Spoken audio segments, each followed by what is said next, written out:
تو جو حرام ہو چیزیں اور ہم اس کو اپنے کلچر کا حصہ قرار دیں، اپنی تہذیب قرار دیں، تو کیسے ہمیں یہ حق پہنچتا ہے؟ صاحبو، علامہ اقبال کا ایک جملہ آپ کو سنانا چاہوں گا۔ ایک تو ان کا جملہ ہے نا کہ اپنی ملت کا قیاس اقوام مغرب سے نہ کر، خاص ہے ترکیب میں تجھے قوم رسول ہاشمی۔ اور ان کا ایک نثری جملہ آپ کے سامنے رکھوں گا، بڑا فلسفہ ہے اس کے اندر۔ اقبال کہتا ہے کہ مغرب کی کامیابی اس میں ہے کہ وہ آگے کی طرف جائے، اور مسلمانوں کی کامیابی اس میں ہے کہ وہ پیچھے کی طرف جائے۔ مغرب اگر پیچھے پلٹے گا تو سوائے اندھیروں کے اس کے پاس کچھ نہیں ہے، اور اگر مسلمان پیچھے پلٹے گا تو مدینہ وحی کے نور سے چمکتا ہوا دکھائی دے گا۔ اس لیے وہ اگر آگے جاتے ہیں تو ان کی مجبوری ہے، وہ پیچھے دیکھیں سوائے تاریکیوں کے ان کے پاس کچھ نہیں ہے، سوائے اندھیروں کے ان کے پاس کچھ نہیں ہے۔ جب یورپ کی گلیوں میں اندھیرا تھا، مدینے کی گلیوں میں علم کا نور پھیلا ہوا تھا۔ جب شارلیمان اور اس کے لارڈ ابھی دستخط کرنے کی مشق سے گزر رہے تھے تو اس وقت ابن حزم کے قلم سے 1000 کتابیں نکل چکی تھی۔ آپ پڑھیں اپنی تاریخ، کتنی روشن تاریخ ہے تمہاری، کیوں احساس کمتری میں مبتلا ہو گئے ہو؟ کیوں گر گئے ہو ان لوگوں کے قدموں میں جو زندگی کا سلیقہ نہیں جانتے؟ کیوں ان سے زندگی کی بھیک مانگ رہے ہو جو مسلمانوں کے تلوے چاٹتے رہے ہیں؟ کیوں ان سے زندگی کی خیرات مانگتے ہو جنہیں اصول زندگی سے شناسائی نہیں تھی، جنہیں استنجا تک مسلمانوں نے سکھایا؟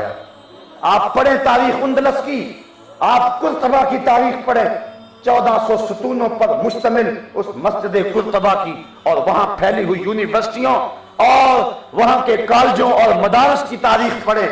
یہ سواد آشنا بھی نہیں تھے، حروف تہجی کو بھی نہیں جانتے تھے، اور مسلمان جو ہے وہ زمانے کو علم اور فلسفے کی روشنی اور جو ہے وہ کائنات کو اجالے اور روشنیاں دے رہے تھے۔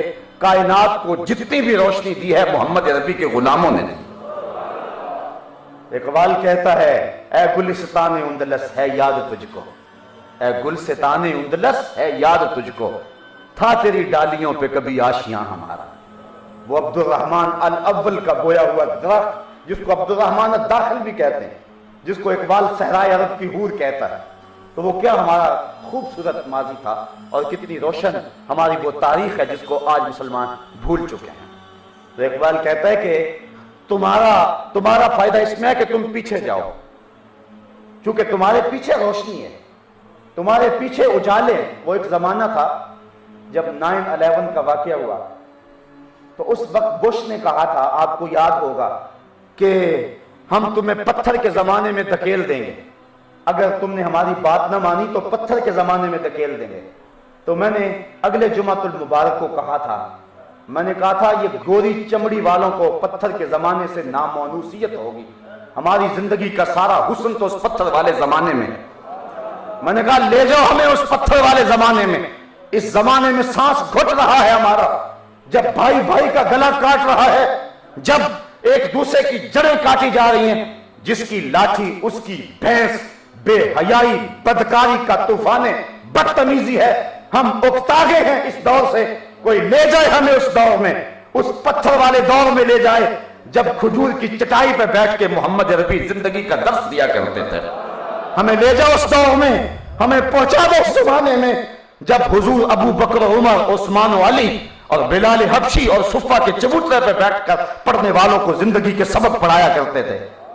ہمیں لے جاؤ اس دور میں جب چھت کچی تھی اور ٹپکتی تھی اور حضور کی داڑھی پہ قطرے گرتے تھے اور صحابہ دیکھ کے محبت کے جذبات میں آ جاتے تھے۔ لے جاؤ اس دور میں جب مسجدیں کچی تھی مگر ایمان پکے تھے۔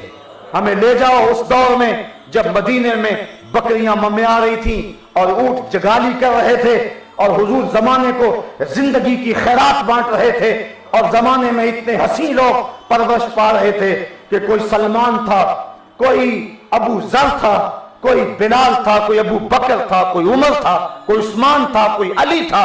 ہم تو اکتا گئے ہیں اس دور سے، ہمیں لے جاؤ، تمہارے لیے اس دور میں کوئی نامونوسیت ہوگی۔ ہماری زندگی کے سارے اجالے تو اسی دور میں پڑے ہوئے، تو ہمارے لیے اس دور میں جو ہے وہ حسن ہے، اور ہم تو تلاش کرتے ہیں۔ وہ اقبال کہتا ہے پیچھے کی طرف دوڑا زمانے، اور مجھے لے جا اس چوکھٹ پہ اور اس دربار میں لے جا جب یتیموں کے سروں پہ محبت سے ہاتھ پھیرا جا رہا تھا، اس دور میں لے جا جب یتیم بچیوں کے سروں پہ شفقت کا ہاتھ رکھا جا رہا تھا، اس دور میں لے جا جب 9 سال کا محمد عربی یتیموں اور بیواؤں کے سہارے اور آسرے بنے ہوئے تھا۔ وَأَبْيَضُ يُسْتَسْقَى الْغَمَامُ بِوَجْهِهِ سَمَالُ الْيَتَامَى عِصْمَةٌ لِلْأَرَامِلِ۔ لے جاؤ ہمیں اس دور میں، تمہارے لیے وہ دور غیر مانوس ہوگا، لیکن ہماری زندگی کا تو سارا حسن اسی دور میں ہے۔ تو اقبال نے بڑی خوبصورت بات کہی کہ مغرب کی فلاح اسی میں ہے کہ وہ آگے کی طرف جائے، پیچھے سوائے اندھیروں کے اور کچھ نہیں ہے، اور مسلمانوں کی فلاح اس میں ہے کہ وہ پیچھے کی طرف جائیں۔ اس لیے تمہیں کیا ضرورت ہے کسی کی تہذیب کو دیکھنے کی؟ کسی کو دیکھ کے کبھی ٹائی سجا رہے ہو، کسی کو دیکھ کر کے کبھی ان کا انداز معاشرت اختیار کر رہے ہو، کسی کو دیکھ کر کبھی ہیٹ پہن رہے ہو، کسی کو دیکھ کر کبھی اپنا منہ چھیل رہے ہو۔ بھول گئے ہو اس زمانے کو؟ تمہیں ہیٹ کی ضرورت نہیں ہے، تمہیں تیجان العرب امامے کی ضرورت ہے۔ تم آؤ اس دور کے اندر جب انسانیت حسین تھی، جب انسانیت روشن تھی، جب انسانیت کے سر پہ وقار کی چادر تھی۔ میری مائیں، میری بہنیں، یہ بھی سن لیں، یہ مغرب کی ٹینوں بننے کی کوشش نہ کریں۔ تو مغرب کی بیٹی نہیں ہے، تو مشرق کی بیٹی ہے۔ تو نگار خانے کی زینت نہیں ہے، تو چار دیواری کی رونق ہے۔ تو اگر سمٹ جائے تو معاشرہ پھیل جائے گا۔ تو اگر جو ہے وہ گھر میں محدود ہو جائے اور بچوں کی تربیت میں لگ جائے تو تیری آغوش میں حسین ابن علی جیسے بچے پرورش پایا کریں گے۔ تو نہ دانی کے کراتے سوزے تو دیگر گوں کر تقدیر عمر را۔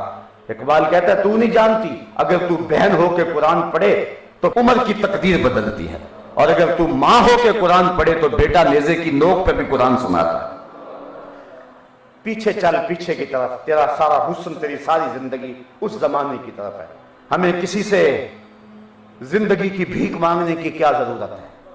ہمارے آقا نے ایک ایک چیز ہمارے لیے روشن کر کے واضح کر کے رکھ دی ہوئی ہے۔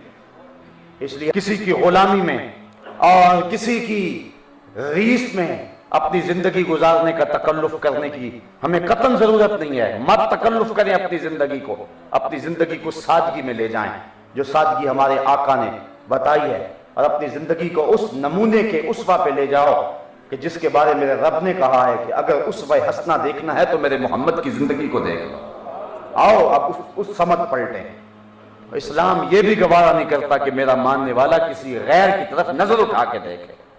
تو جب اونٹ کا گوشت کھانے اور اس کا دودھ پینے اور جو ہے وہ ہفتے کے دن کی تعظیم کے حوالے سے اگر بات ہو تو اللہ اس کو بھی گوارا نہ کرے، تو اللہ کیسے گوارا کرے گا کہ ہم حضرت سیدہ فاطمہ الزہرا رضی اللہ تعالی عنہا کو غلیظ گالیاں دینے والے حقیقت رائے نامی اس بدماش کی یاد میں منعقد کی جانے والی بسنت کی تقریب کو مسلمان اپنے کلچر کا حصہ قرار دے دیں اور اس کو رسم بہاراں کا نام دے دیں اور اس کو جو ہے وہ موسم بہاراں کا نام دے دیں۔ صاحبو، اگر شراب کی بوتل پہ روح افزا کا لیبل لگا لیں تو کیا اس کی ماہیت بدل جائے گی؟